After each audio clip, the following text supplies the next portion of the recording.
Mais la paracha nous dit comme ça, Ve'asu lahem tzitzit, al kanfe bigdehem, on mettra les tzitzit. Et les tzitzit vont nous rappeler toutes les mitzvot Hashem, et ça va nous aider à ne pas velo taturu achare levavchem ve'achare enechem. Ça va vous aider à ne pas explorer ou être attiré après vos yeux et votre cœur. Velo taturu, velo taturu. Il dit le Midrash que la vie ressemble à quelqu'un qui est tombé dans l'eau, en pleine mer, avec des grandes vagues, et il est tombé du bateau, et le capitaine a vite pris une corde, et il lui a jeté dans l'eau. Et il lui a dit, s'il te plaît, attrape fort. Tant que tu attrapes la ficelle, tu es bon. Si tu la lâches, tu es en danger, tu peux couler. Arzek bemoussar ve'alteref, il dit le roi Salomon, Arzek bamoussar, tiens fort les valeurs, et on va parler tout de suite de quel moussar, ne le lâche pas. Dans la vie, il faut avoir des valeurs comme ça, qu'on attrape très fort et qu'on lâche jamais. Parce que si on les lâche, on s'écrase shalom, on est en danger. C'est quoi ce danger que se trouve autour de nous, qui peut chasve shalom nous noyer, hein, nous noyer. C'est quoi exactement que nos chachamim disent? Tu sais, le tzitzit, il te rappelle de t'attacher tout le temps aux valeurs de la vérité. Qui hichayecha, garde le moussard, garde cette pensée, garde cette morale, parce que c'est ce qui te donne la vraie vie. Alors venez, on essaye de comprendre et comment c'est relié avec Korach, hein, qui fait la guerre contre Moshe Rabbeinu et qui se trouve avalé par la terre. C'est quoi le lien entre ces deux choses-là? Alors, il y a, je ne sais pas si vous connaissez, un Rav qui s'appelle Rav Shimshon Raphaël Hirsch, qui était à Francfort, et dans les périodes où il fallait redonner les raisons, le sens, Baruch haba, il fallait redonner le sens et les valeurs des mitzvot. Et lui, il dit, je ne comprends pas. Est-ce que les vêtements ont une valeur dans la Torah? Pourquoi donner une mitzvah qui est liée à l'habillement, au levouche? Est-ce que ça change? Pourquoi j'ai besoin de porter sur mes habits? Alors on sait par exemple que chez les Chabad, hein, tout celui qui peut porter le, comment on appelle ça?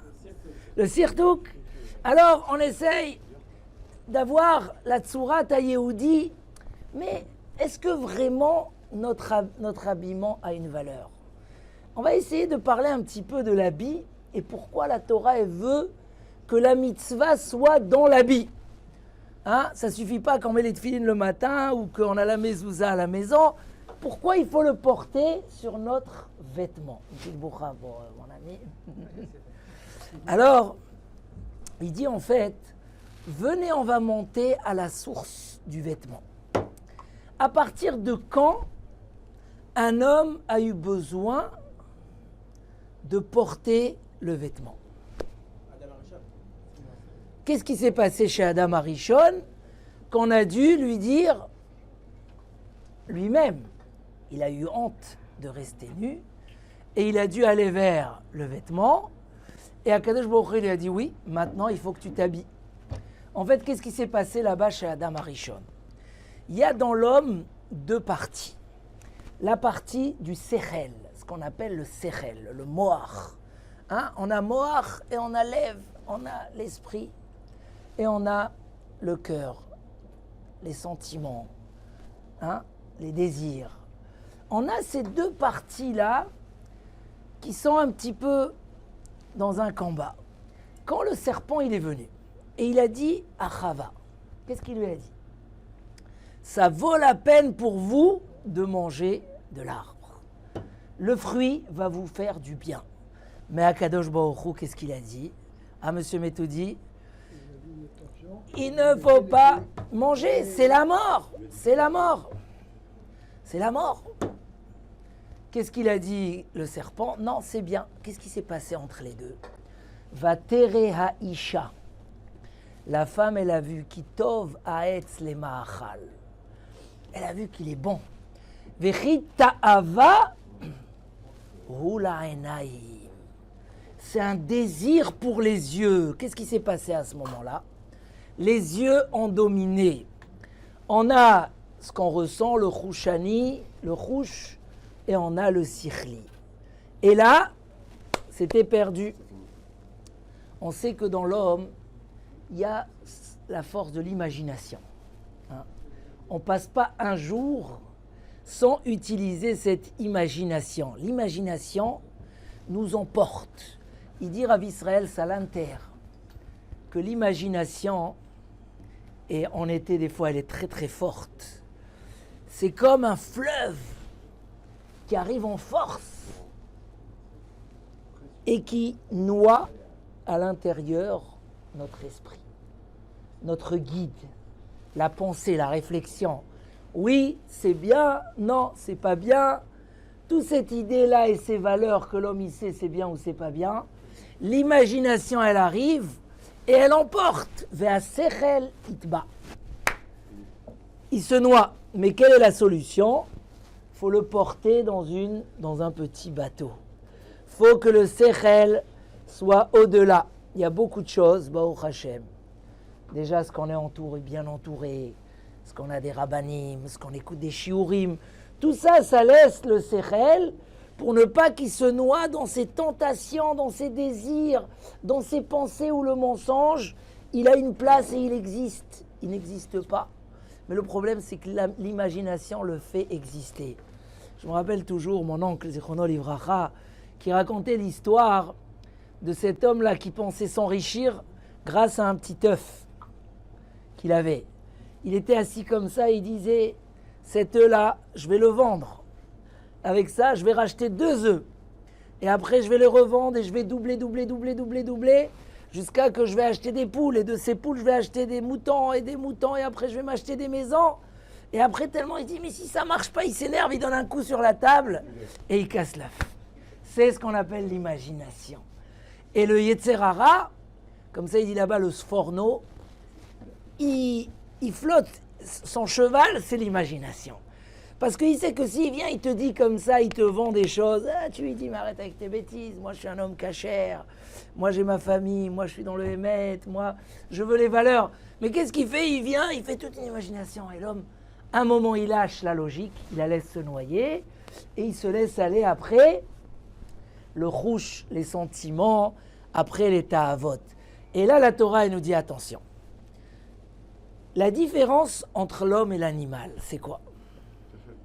C'est le sechel, la neshama, le côté, ce qui représente les valeurs de la vérité de l'âme.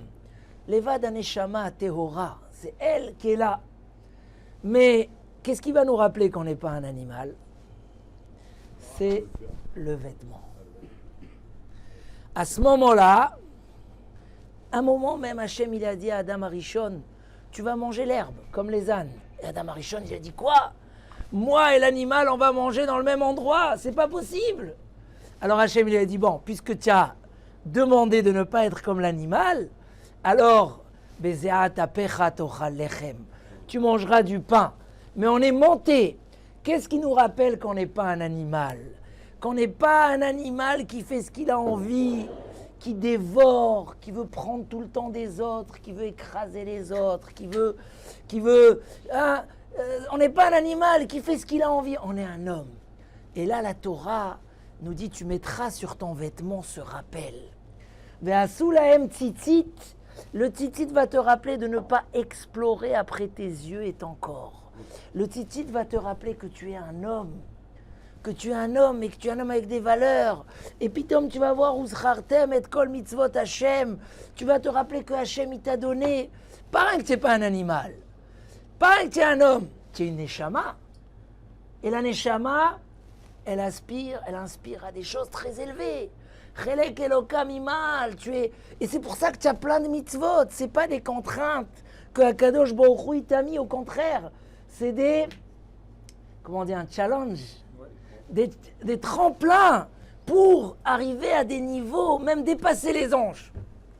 Ah, le tzitzit, il va te rappeler toutes ces valeurs extraordinaires. Et il va te montrer combien c'est quoi le bonheur extraordinaire qu'il y a dans les mitzvot. Ivdou et Hashem, besimcha, bou lefanav birnana.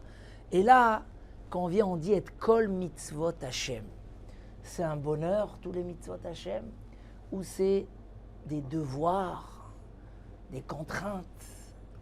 Uzrartem et kol mitzvot Hashem. Nous, on va se rappeler toutes les mitzvot Hashem. Il y a des moments où malheureusement le Klal Israël, il est parti du Har Sinaï pour dire un peu stop. Chinam mina mitzvot. Mais le Klal Israël, il a toujours très bien compris quel bonheur et quelle joie il y a dans les mitzvot. Le Messiat Yesharim, il est ma'arich. Combien quand on est dans un moment de dvekut en Akadosh Baruch Hu, combien on doit sentir cette dvekut-là. Quand on aime quelque chose, on est concentré dans la chose. On ne pense pas à autre chose. Quand on vient faire la tfila devant Akadosh Baruch Hu, c'est les moments où on se relie, on se rattache avec Akadosh Baruch Hu. À ce moment-là, la simcha, elle doit être sans limite, parce qu'on a eu cette chance inimaginable. Il y a des gens qui sont restés peut-être comme des animaux, peut-être qu'ils sont restés à ce niveau-là, peut-être qu'ils ne s'habillent même pas. Aujourd'hui, les gens, ils se découvrent dans les rues. Et il y a des gens que pareil qui s'habillent avec le tzitzit, mais de là, ils arrivent à reconnaître ce lien, cette relation, la chance qu'on a de pouvoir parler direct ou se rapprocher. Et l'amour, il doit être tellement grand qu'à ce moment-là, on doit oublier tout le reste. C'est-à-dire qu'au moment où j'arrive au mitzvot Hashem, je me sens à un niveau tellement extraordinaire que ça dévoile la simcha que l'homme il peut avoir à l'intérieur de lui à travers ce qui découvre son niveau de Adam, son niveau de Neshama. Et ça, on ne peut pas le trouver dans le matériel, on peut le trouver que dans le spirituel. Pour plusieurs raisons. Pour plusieurs raisons.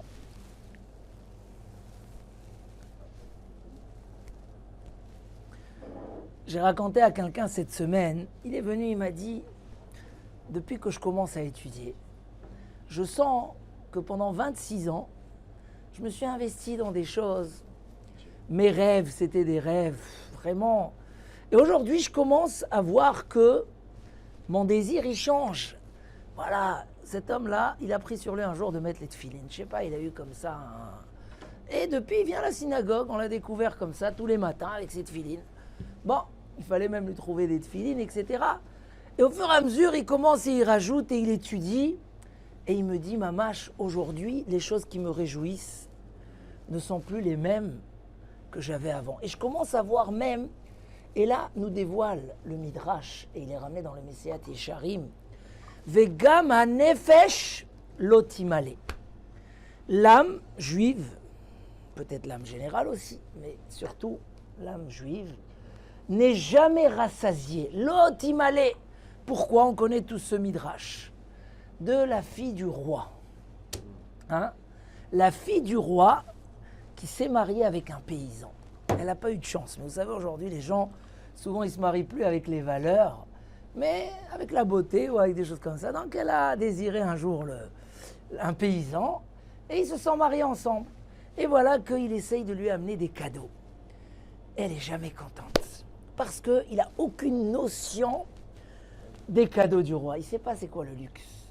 Il n'a jamais connu. Pour lui, le plus beau cadeau, c'est une courge qui a poussé plus que l'autre, ou une carotte. Et il lui amène. Bon, elle est contente, il lui a fait plaisir, elle va le manger. Mais c'est pas ça qui peut me faire plaisir. Il dit, Chachamim nous disent, l'âme, elle a soif de quelque chose d'autre que ce qu'on cherche. Encore une fois, on est habillé, on n'est pas des animaux. Tu ne peux pas donner à ta personne, à ta madriga de Adam, des choses qui vont la réjouir. Alors au début, c'est vrai, tu viens, tu lui donnes un peu de luxe, un peu de machin, elle est super contente. Mais ça revient à zéro. Elle n'est pas rassasiée. Et l'homme, il va aller comme ça toute sa vie, courir après ce point de bonheur, cette petite lumière qui éclaire de loin, mais combien qu'il va, il voit qu'elle n'est pas là, elle s'est éloignée encore. Parce que c'est pas celle-là que tu cherches. C'est pas ce qui va te donner de la simcha. La vraie simcha, c'est quand tu vas retrouver ces moments de dvekut be'akadosh baruch Hu. Tu vas sentir cette proximité. Tu vas sentir que justement, tu es Adam et que tu as en toi des choses particulières. Alors, qu'est-ce que je lui ai raconté à ce jeune-là? Je lui ai dit, regarde, il y avait une histoire qui s'est passée très connue, je ne sais plus où, mais d'un homme qui était comme ça, qu'il était dans une rue très mal fréquentée. Il avait son magasin là-bas. Et sur sa vitrine, on accrochait des images très mauvaises. Mais lui, il baignait dans tout ça. Et il était comme ça, avec sa queue de cheval. Et il vivait dans cette ambiance, il ne pensait même pas se marier. Et voilà qu'un ami à lui le rencontre 20 ans après, marié, habillé correctement, le levouche, et toute une petite famille d'enfants, un après l'autre, comme ça, la petite ribambelle de 7 ou 8 enfants. Et son ami qui le rencontre, il dit, Ribono shel olam, comment tu es arrivé là? Mais je te connais complètement dans une autre silhouette et dans une autre image. Comment ça se fait? Il lui dit, je vais te dire, c'est un avrer, un homme qui étudie toute la journée. Un avrer, on sait c'est quoi un avrer, qui allait dans notre rue pour acheter quelque chose et il était très gêné de toutes les images qu'il y avait. Et j'ai vu que quand il s'est approché à mon magasin, il a enlevé ses lunettes et il s'est tourné pour ne pas voir ces images. Et moi, je n'avais pas de clients. Et cette situation m'a interpellé. Il m'a dit, je ne comprends pas. Moi, c'est ce qui me fait plaisir. C'est ce que je cherche toute la journée. Je cours après ces choses-là. Comment il y a un homme que c'est devant lui et il tourne la tête? Ça m'a quand même interpellé. J'ai couru après lui. Et je lui ai dit, je veux que tu m'expliques. Il a dit, écoute, ici c'est compliqué. Je ne peux pas t'expliquer quand je suis dans cette rue-là. Mais laisse-moi, voilà, je te laisse mes coordonnées. Viens me voir à la maison. Je suis allé chez lui à la maison. Et j'ai vu Baruch Hashem, cette famille extraordinaire. Et je lui ai dit, dis-moi, pourquoi tu as tourné la tête? Il a dit, eh ben, je t'explique tout simplement. Tu veux savoir c'est quoi mes plaisirs? Voilà, regarde. Là-bas, pour moi, c'est plus un malheur qu'un plaisir de voir des choses comme ça, du mensonge, de l'impureté. Et il m'a montré, il m'a expliqué. Et vraiment, j'ai compris que je n'avais pas compris c'est quoi le vrai plaisir de la vie. J'étais totalement dans l'autre direction. Et donc, j'ai décidé d'apprendre. Et j'ai appris, et je suis arrivé à ce que je suis arrivé. Des histoires comme ça, on peut en raconter des centaines, et peut-être que chacun il a son histoire personnelle. Comment un jour, on a pu comprendre où se trouve le bonheur et où se trouve la joie. Et ça, c'est ce que la Torah elle veut qu'on essaye de comprendre. On va prendre l'exemple de 3 grands sujets. On va prendre l'exemple de 3 grands sujets de la vie de tous les jours. On va commencer par le Shabbat. D'accord? Shabbat Kodesh. Le Shabbat, pour celui qui ne l'a pas connu, ça peut être des fois une contrainte. Hein? Du jour au lendemain, tu prends les clés du travail, tu les rends au patron. Mais c'est moi le patron jusqu'aujourd'hui, non? Il y a un autre patron, j'arrête. Je peux être débordé, j'arrête. Bon, première étape. Après, je dois tout préparer avant Shabbat. Les gens, ils aiment être libres quand je veux. Si je veux me faire un petit poisson, non, tu arrêtes, pas de lumière, pas de machin, pas de ça, pas de ça, pas de ça, pas de ça, pas de ça. Mazé, ça peut apparaître, voilà justement, une limite. Mais pour celui qui a déjà compris le Shabbat, alors là, il y a quelque chose d'extraordinaire. C'est marqué Zachor veshamor bedibur echad. Le Zachor et le Shamor, c'est 2 messages du Shabbat sur les 10 commandements. Sauf qu'une fois dans Parashat Yitro, c'est marqué Zachor et Yom HaShabbat les Kadeshu. Et dans Parashat Vaetchanan, c'est marqué Shamor et Yom HaShabbat. C'est pas la même chose. Les mêmes 10 tables de la loi, c'est pas les mêmes. Mais Chachamim me disent que nous, on les a séparés. Mais Akadosh Baruch Hu, quand il les a dit unis dans le même mot. Hein? Et de là, que tout ce qui est lié au Shabbat, il est en double. La bracha du Shabbat, elle est en double. On recevait la manne 2 fois. Mizmor, Shir, Yom HaShabbat. Le Mizmor et le Shir. Chaque chose qu'on va parler du Shabbat, elle sera doublée. Ça veut dire quoi? que le Shabbat, il est toujours en double, mais c'est une seule chose. Ou c'est deux choses, ou c'est une chose. J'ai vu une explication magnifique du Pachad Yitzhak. Le Pachad Yitzhak, il dit comme ça. Et j'espère qu'il y a des Tunisiens avant que je donne cette explication ici. Hein. Il y en a, j'espère. Voilà.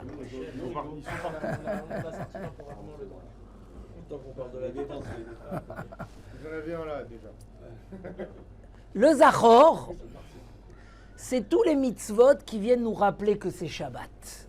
Le Oneg Shabbat. On a une mitzvah Zachor dès le début de la semaine.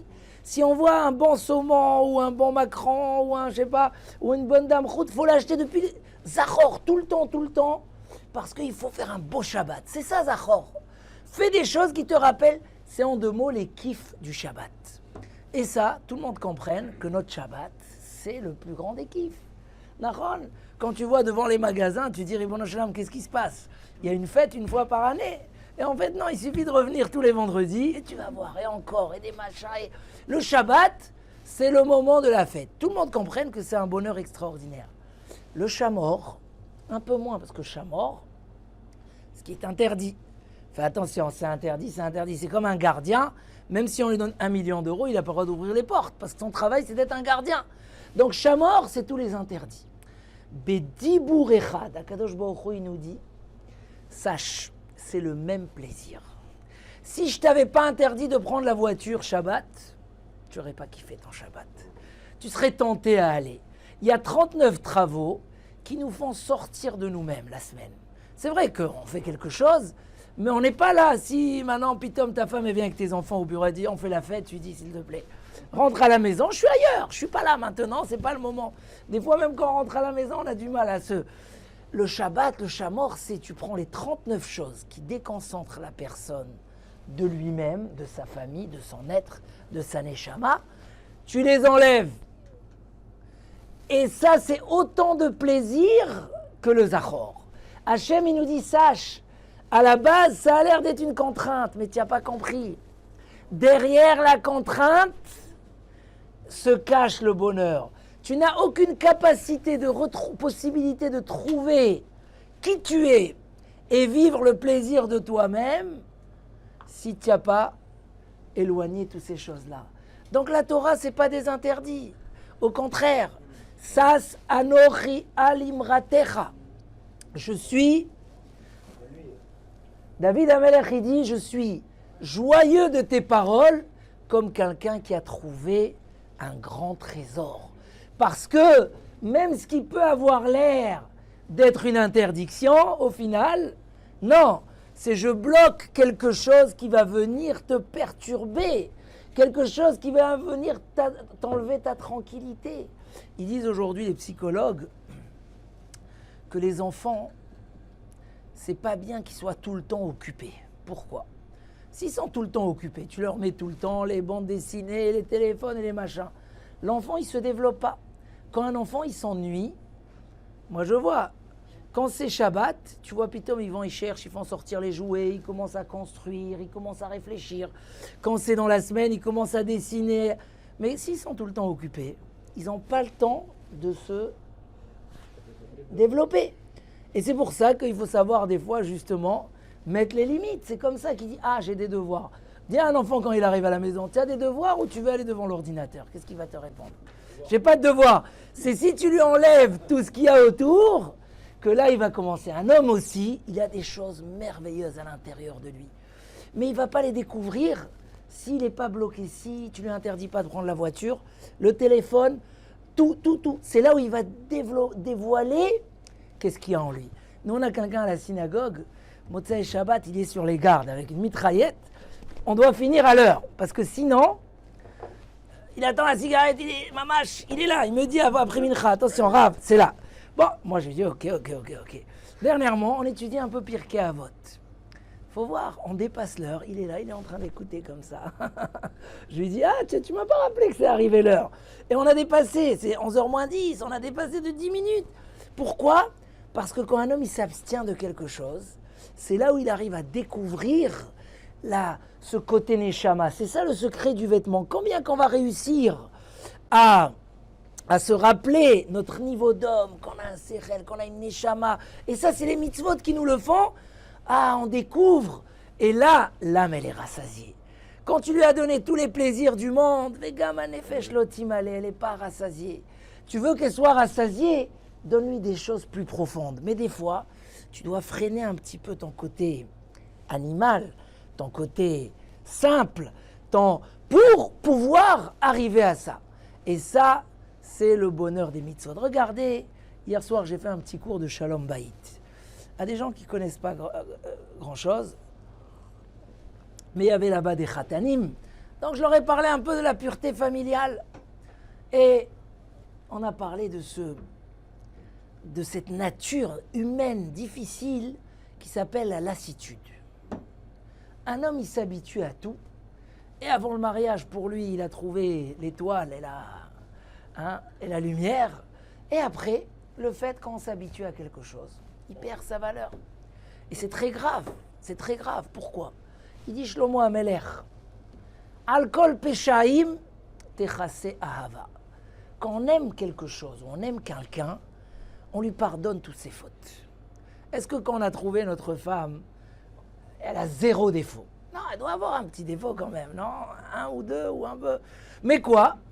On l'aime, on est prêt à lui pardonner tout. Elle fait des erreurs. Tu reçois le relevé de la carte bleue. Ouais, qu'est-ce qu'il y a ici?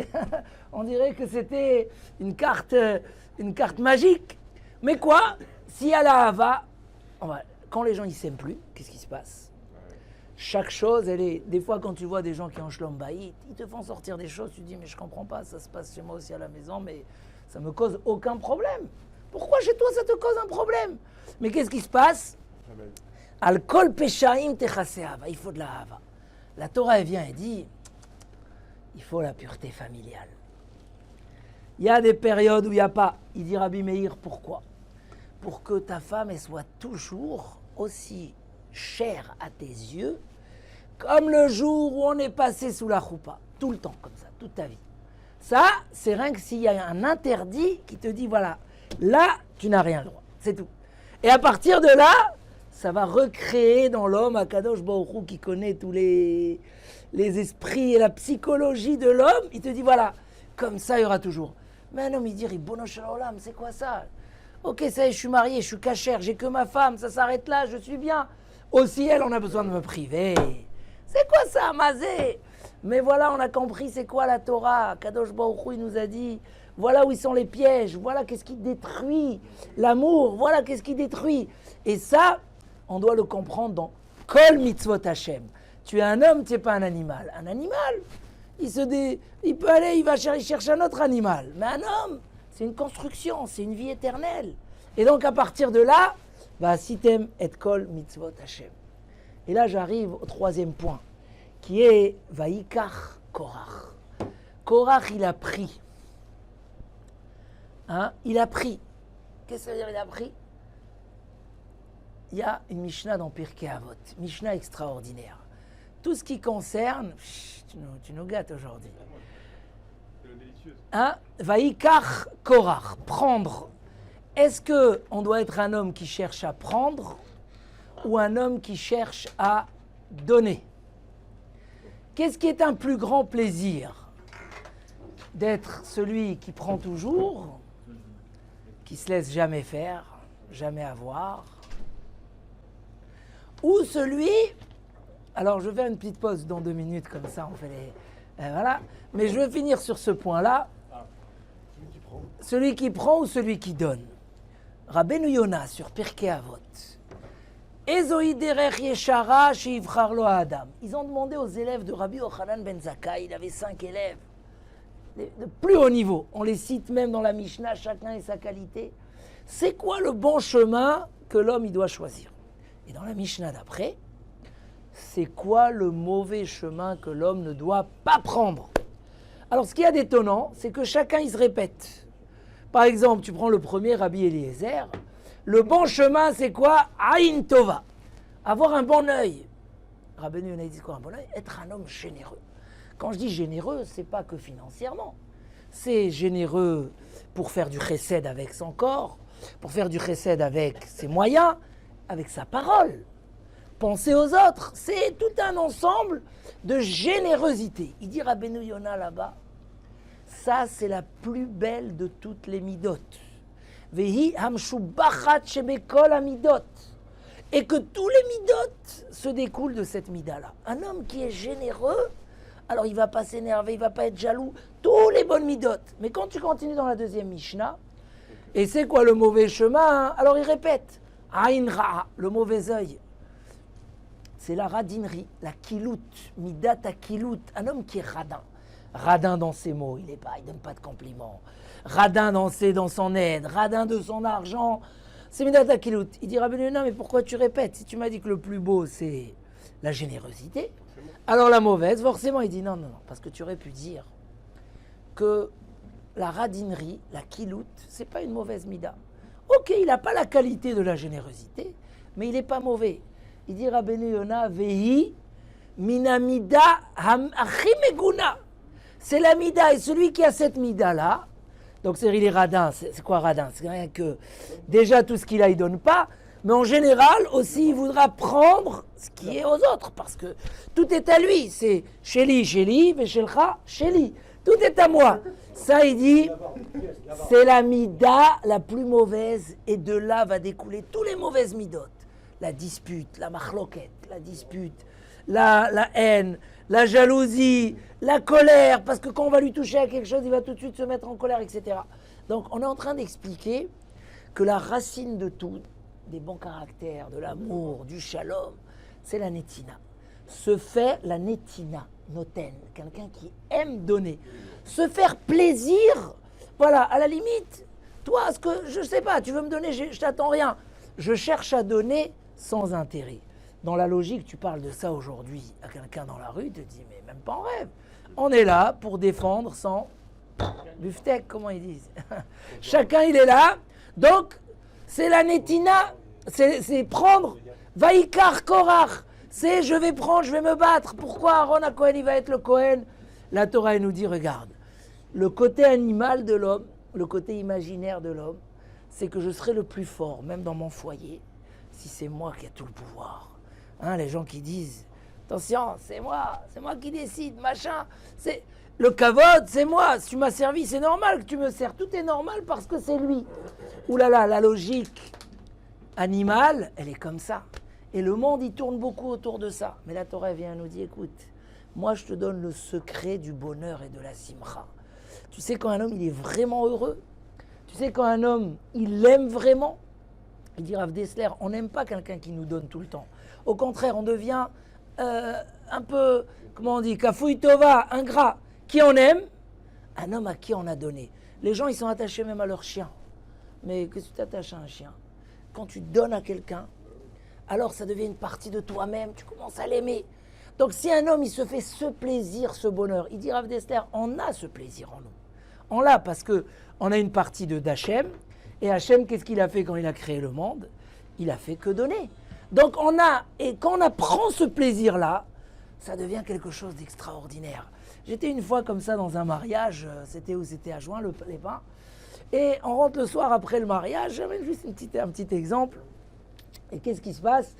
Il y a un couple qui me ramène à l'hôtel, et vous savez, des fois, les couples, quand ils sont là, chacun essaye de montrer que c'est le meilleur, parce qu'il y a quelqu'un derrière, etc. Et là, je vois, ils se font des compliments toute la route. Il dit, comment tu conduis bien, quel pilote extraordinaire. C'est sa femme qui conduisait parce qu'il avait bu. Alors elle lui répond, non, c'est grâce au copilote, c'est pas moi c'est le copilote qui est bien. Elle dit, non, mais c'est grâce à toi. Elle a dit, non, moi, toi, tu es celui que sans lui, je ne suis rien. Comme ça, là.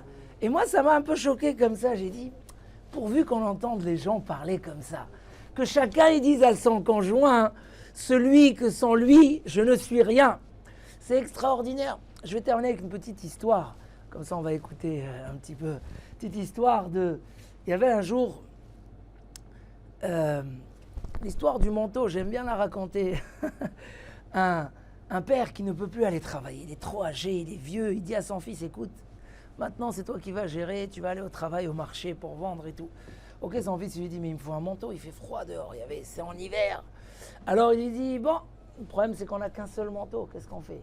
Le père, il dit, le manteau, il est pour moi je reste à la maison, je suis vieux, 70 ans. Et le fils, il dit, non, le manteau, il est pour moi, je vais au travail. Il fait froid dehors, je travaille pour toi, tous les logiques. Ils ne savaient plus comment s'en sortir. Ils sont allés pour Minchar, vite, ils ont dit, on va demander au Rav, qu'est-ce qu'il dit, pour qui le manteau? Ils sont dit chez le Rav il a dit, je ne sais pas quoi répondre. Revenez dans une semaine et on verra. Ils reviennent dans une semaine, mais là, entre-temps, ils ont réfléchi. Le côté Sechel, Akadosh Baruch Hu nous a donné, Velo Tatoru, on ne se laisse pas tenter. Ils ont réfléchi, et là, c'est devenu l'inverse. Le père, il a dit, non, tu prends toi le manteau. C'est vrai, tu sors dehors, il fait froid, tu travailles pour moi, tous les logiques, machin. Et le fils lui a dit, non, finalement, moi, je suis jeune, mon sang, il est bouillant. Et toi, tu es là, tu as froid, machin. Ils ont commencé à se disputer de l'autre côté. Ils sont partis chez le Rav il a dit, là, j'ai tout de suite la réponse. Il est rentré dans son bureau, il a pris un manteau, il leur a offert. Alors le fils, il lui a dit, et pourquoi pas la semaine dernière, tu n'avais pas cette réponse? C'est aussi une solution. Il a dit, quand je vous ai vu chacun penser à soi-même, chacun est tiré de son côté, j'ai oublié que j'ai un manteau, moi aussi. J'ai pas pensé. Maintenant que je vois cette générosité, moi aussi j'ai envie d'être comme vous. Chacun penser à l'autre, c'est magnifique. Moi aussi je vais te donner. Donc voilà, d'une manière générale, c'est ça les valeurs de la Torah. Les valeurs de la Torah, c'est de ne pas se laisser tenter après les désirs qui ne peuvent pas combler notre attente, qui ne peuvent pas assoiffer, abreuver notre soif. Et la Torah, même si des fois elle a l'air d'être une contrainte, Chas v'Shalom, c'est que Akadosh Baruch Hu, il savait les blocages physiques que tu as, il voulait que tu dévoiles en toi l'amour de ton prochain, la hava dans le couple, les mitzvot, le Shabbat, où tu vas éloigner tout ce qui t'empêche de sentir cette proximité avec Akadosh Baruch Hu. Alors Bezrat Hashem, Ivdou et Hashem Besimcha, qu'on fasse toutes les mitzvot en comprenant le sens profond et aller chercher ce sens-là pour être Oved et Hashem avec une vraie joie, Bezrat Hashem. Chazak, Chazak, Venit Chazek.